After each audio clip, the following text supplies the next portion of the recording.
Hello there, welcome to this video. My name is Tracy. I'm so glad you're here. If this is the first time you have watched one of my videos, welcome. I'm happy you are here.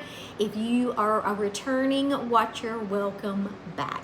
So in today's video, we're going to be actually talking about two different books in the Bible. We are going to finish up Exodus with chapter 40. Then we're going to move on to the book of Leviticus, and we are going to be talking about chapters 1 and 2. So let's begin today with Exodus chapter 40. This is the last chapter of the book of Exodus, and the tabernacle we know is finally complete. Let me read to you the first 4 verses of this chapter. It says, "Then the Lord said to Moses, set up the tabernacle on the first day of the new year. Place the Ark of the Covenant inside and install the inner curtain to enclose the Ark within the most holy place. Then bring in the table and arrange the utensils on it. And bring in the lampstand and set up the lamps." Now, for these particular verses, it is giving us or giving them specific instructions for how to finish setting up the tabernacle. And we know that Moses was very intentional about following these instructions completely. If you look at verse 34 in this chapter, you're going to see that then the cloud covered the tabernacle, and the glory of the Lord filled the tabernacle. Moses could no longer enter the tabernacle because the cloud had settled down over it, and the glory of the Lord filled the tabernacle. For this verse, I want to share with you kind of some details about why this took place. My footnote says that the tabernacle was God's home on earth. So that's why they paid such careful attention to this area, why the priest could only enter it certain times. That's why this area was considered so special, because it was God's home on earth. He filled it with His glory, the overpowering sense of His presence. Almost 500 years later, Solomon builds a temple which replaced the tabernacle as the central place of worship. God also filled that temple with His glory. And you can read about that in 2 Chronicles chapter 5, verses 13 and 14. But when Israel turned from God, His glory and presence departed from the temple, and the building was destroyed by an invading army. The temple was then rebuilt in 1515 BC, and God's glory returned in even greater splendor about 5 centuries later, when Jesus Christ, God's Son, entered it and taught. When Jesus was crucified, God's glory again left the temple. However, God no longer needed a physical building after Jesus rose from the dead. God's temple is now His church, the body of believers. So I just thought that was an interesting kind of look at the progression of things from the tabernacle all the way to present day.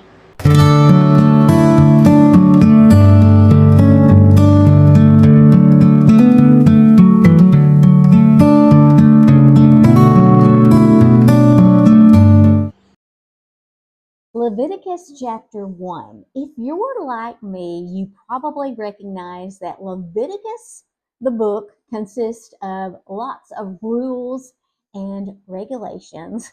There are also some not so pleasant parts of Leviticus, and it's one of those books that honestly a lot of people just want to skip, and I totally get that. But did you know that we can still see God in this book, and we can still learn things in this book that we can even apply to our lives today? So the chapter starts somewhat as a bloody mess. And I want to share with you a footnote that actually talks about this book in general. It says, "We may be tempted to dismiss Leviticus as a record of bizarre rituals of a different age, but its practices made sense to the people of the day and offer important insights for us into God's nature and character. Animal sacrifices seem obsolete and repulsive to many today, but animal sacrifices were practiced in many cultures in the ancient Middle East. God used this form of sacrifice to teach his people about their sin and his holiness. Sin needed to be taken seriously. When people saw the sacrificial animals being killed, they were sensitized to the gravity of their sin and guilt. Our culture's casual attitude toward sin ignores its costs and the need for repentance and restoration. Although many of the rituals of Leviticus were designed for the culture of the day, their purpose was to reveal a high and holy God who should be loved, obeyed, and worshipped. God's laws and sacrifices were intended to foster true devotion of the heart. The ceremonies and rituals were the best way for the Israelites to focus their lives on God. And I'd never really thought about that, but think about if we still had to do animal sacrifices today. So you guys know I'm an animal person through and through, and it would probably I don't know if I could do it. I mean, I would do it if I had to, but I can't imagine killing an animal to sacrifice it. And just think about when you sinned, having to do that and living with the guilt that that animal was dying because you sinned. That is very, very, very powerful. That's very, very, very powerful. All right, so in this chapter, this book, the book of Leviticus, actually begins where Exodus stopped. So the people are now still at the bottom of Mount Sinai. The tabernacle, if you'll remember, was just completed, and God was ready to teach the people how to properly worship Him.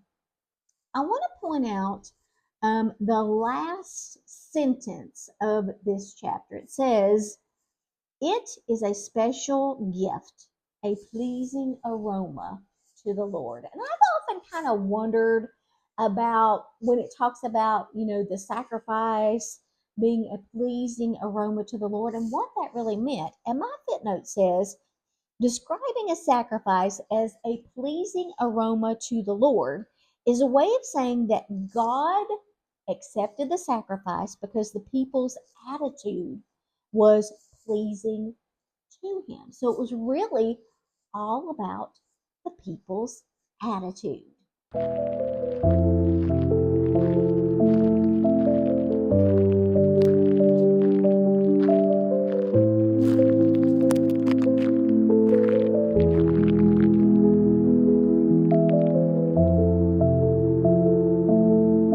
Leviticus chapter 2. In this chapter, we read all about grain offerings. We can see the specifics as to how these offerings were to be made, how they were to be presented. And one of the things that I noticed was in the chapter it says all grain offerings were to be taken to the priest, who would then present them on the altar. Now, you may be wondering, what is the significance of a grain offering? We don't hear a lot about grain offerings, but I want to share with you what one of my footnotes says in my Bible. It says that the grain offering was to show honor and respect. It was a way of showing this respect to God in worship.